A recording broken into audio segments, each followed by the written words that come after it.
President Trump says troublemakers will never be satisfied in a new outburst over the release of Jeffrey Epstein documents. Deadly violence in Syria despite an agreed ceasefire. Fighting continues between different factions amid fears it could escalate. Almost 100 people have been arrested around the UK at protests in support of banned group Palestine Action. The CEO of US tech company Astronomer resigns after a video of him and a co-worker embracing at a Coldplay concert went viral. And Germany celebrate after knocking out France on penalties to reach the Euro 2025 semi-finals. Our headlines at 6 o'clock. A pledge to cut sewage pollution. The government says it will halve the number of releases in England by the end of the decade, but critics say it's too little, too late. Conflict in Syria. After a week of sectarian fighting, the US government calls on the country's army to step in to end the violence. One of the UK's most reliable train operators is taken into public ownership. C2C is the latest rail firm to be nationalised under government plans to control the entire network.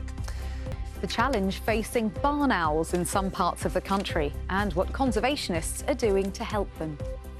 Time to have a look at today's papers, starting with the Sunday Times, which reports that the Army has launched an inquiry into the leaking of SAS identities, adding that the Defence Secretary John Healey is furious over the breach.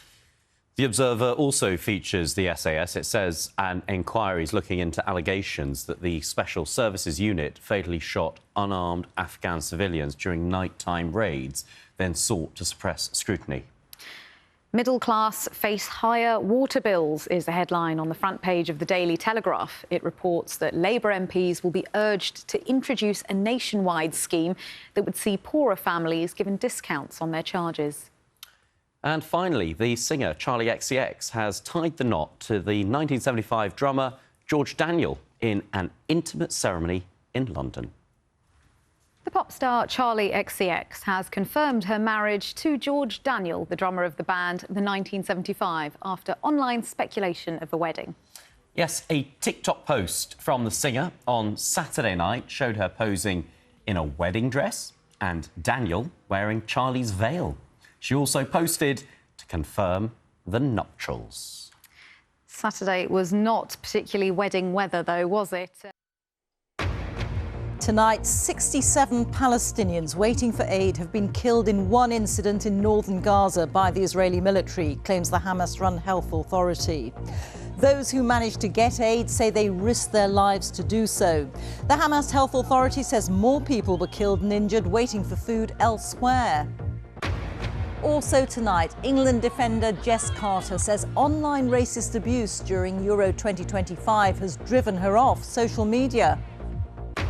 In Syria, the BBC sees the uneasy truce between rival fighters in the southwest of the country, where nearly 1,000 people have died. On the eve of a major report on the UK's water companies, the Environment Secretary says the sector is clearly failing. England footballer Jess Carter says she'll step away from social media for the rest of the Women's Euros after being targeted by racial abuse. Her teammate says social media platforms need to do more.